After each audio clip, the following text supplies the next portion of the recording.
This has become a common scene in Niamey, the capital of Niger. Clients building up reserves of gas bottles at depots. These past few weeks, service stations acting as distributors or wholesalers have seen their deliveries plunge. Some now take delivery of 1 tanker a week instead of the normal 3.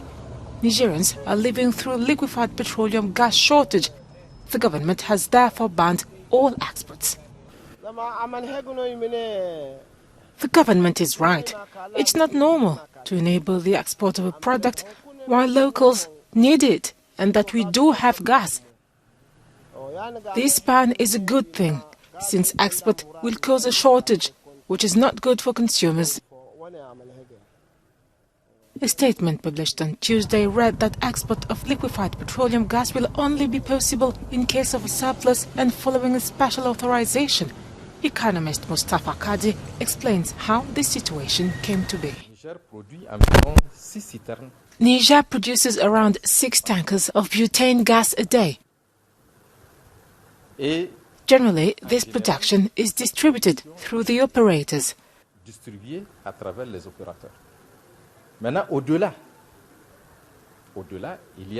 We're talking about half of this production which is sold by our partners to external operators or frequently sold to national operators which then export gas to Nigeria, to name just one country. Since the government has banned the export, our concern is how to meet demand, which is very high nowadays. Indeed, securing the production of liquefied petroleum gas is a challenge amid the backdrop of anti-terrorism fight, sanctions and intense power cuts. So my brothers and sisters, with all the confusion and misunderstanding going on in Africa, I saw this article about Niger and I thought that it would be wise for us to go through it so that we can understand the progress that Niger is making after the military coup and all the embargo put in place and all the sanctions and the blockade. So I want us to go through this article to really understand what is going on in Niger. So let's get on with it. So the headline reads, Nigerians welcome a liquefied petroleum gas export ban amid our shortage. That the Nigerians are okay with their government for putting a ban in place because there is a shortage of liquefied petroleum gas in the country.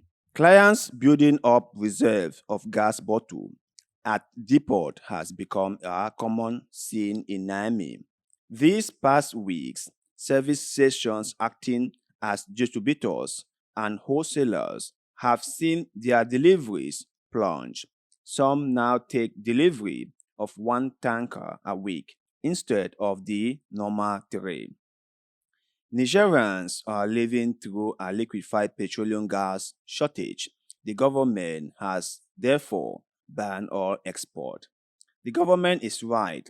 It is not normal to enable the export of a product while locals need it and that we do not have gas. A statement published on Tuesday read that export of liquefied petroleum gas will only be possible in case of surplus and following a special authorization. Yeah, I think it's but normal. Right?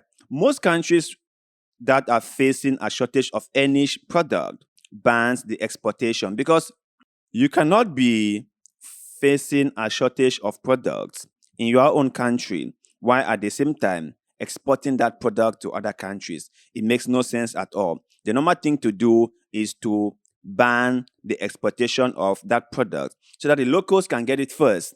And then if there's a surplus, you can now export. Because sometimes when you export products, you make the market unfavorable for locals, that the item became too expensive for locals to buy. But if you ban all exportation of the products, then it kind of like bring down the price. Economist Mustafa Kidi explained how this situation came to be.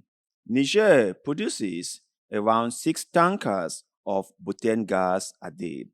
Generally, this production is distributed through the operators. We are talking about half of this production, which is sold by our partners to external operators or frequently sold to national operators, which then export gas to Nigeria, to name just one country.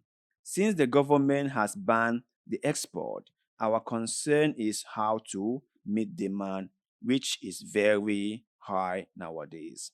Indeed, securing the production of liquefied petroleum gas is a challenge amid the backdrop of anti-terrorism fight, sanctions, and intense power cuts.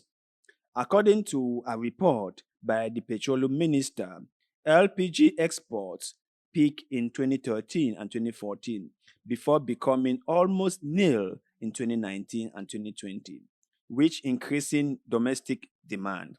The government had subsidized LPG as an incentive for Nigerians to stop using wood and support the fight against desertification.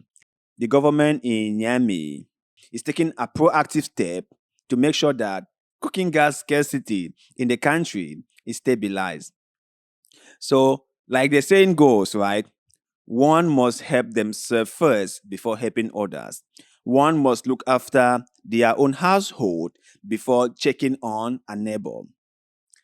One whose house is on fire does not go to help a neighbor put out a fire in their house. So I think that the government in Niger has done the right thing to put a ban on all export of this liquefied petroleum product. Nigerians deserve to get what they need first before anyone out of the country. But you guys out there, let me know your take on this new liquefied petroleum ban. Do you think that this ban will help Niger meet up with the demand of gas in the country? Or maybe it's just another way of getting back on Nigeria for what they did to Niger? Is it just all political or not? Please share your thoughts and opinions with us in the comment section below, because like always, we love hearing what you have to say. And also, don't forget to like this video, share this video, follow our Facebook page, and most importantly, subscribe to this channel, because little bit of good tweet, like the one you're doing just now, help us a lot and we shall forever be grateful to you. So thank you very much for doing just that. And like always, see you in the next one.